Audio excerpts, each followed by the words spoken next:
এখনো কোনো যথাযথ প্রক্রিয়ায় ইনস্ট্রাকশন দেন নাই।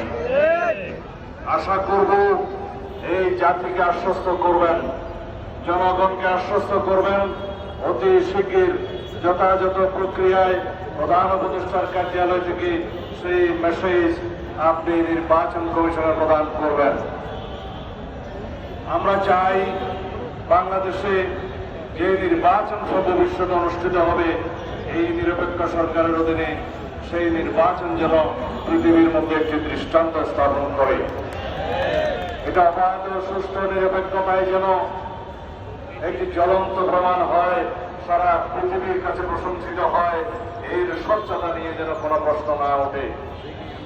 সেই জন্য আমরা বাংলাদেশের সকল গণতান্ত্রিক রাজনৈতিক শক্তি ঐক্যবদ্ধভাবে সকলে মিলে আপনাকে সহযোগিতা করব।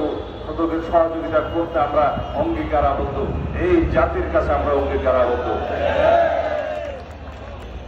আমরা সহযোগিতা করার জন্য অঙ্গীকার করেছি, কিন্তু সরকারের পদক্ষেপ দেখে মানুষ যেন আশ্বস্ত হয় যে তারা আমাদের সহযোগিতা নিতে চায়, যেন এরকম কোনো প্রশ্নের উদ্বেগ না হয় যে বিভিন্ন কায়দায় যারা ইস্যু সৃষ্টি করছে, সুপরিকল্পিতভাবে নির্বাচনকে বানচাল করার জন্য, সুপরিকল্পিতভাবে নির্বাচনকে বিলম্বিত করার জন্য যারা চেষ্টা করছে, তারা যেন আশ্রয় প্রশ্রয় না পায়, যেন জনগণের মনে কোনো প্রশ্নের উদ্বেগ না হয় যে সরকার একটি নির্দিষ্ট দলকে বোধহয় সুবিধা দেওয়ার জন্য কোনোভাবে চেষ্টা চলছে।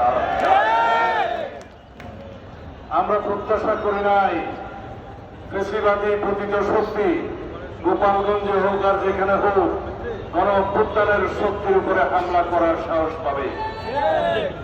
আমরা আশা করি নাই এই জাতি কখনো এই দৃশ্য অবলোকন করবে যে গণ অভ্যুত্থানের অনেক সাহসী সন্তানদের উপরে ফ্যাসিবাদী পতিত শক্তি হামলা করার সুযোগ পাবে, সাহস করবে। কিন্তু কেন?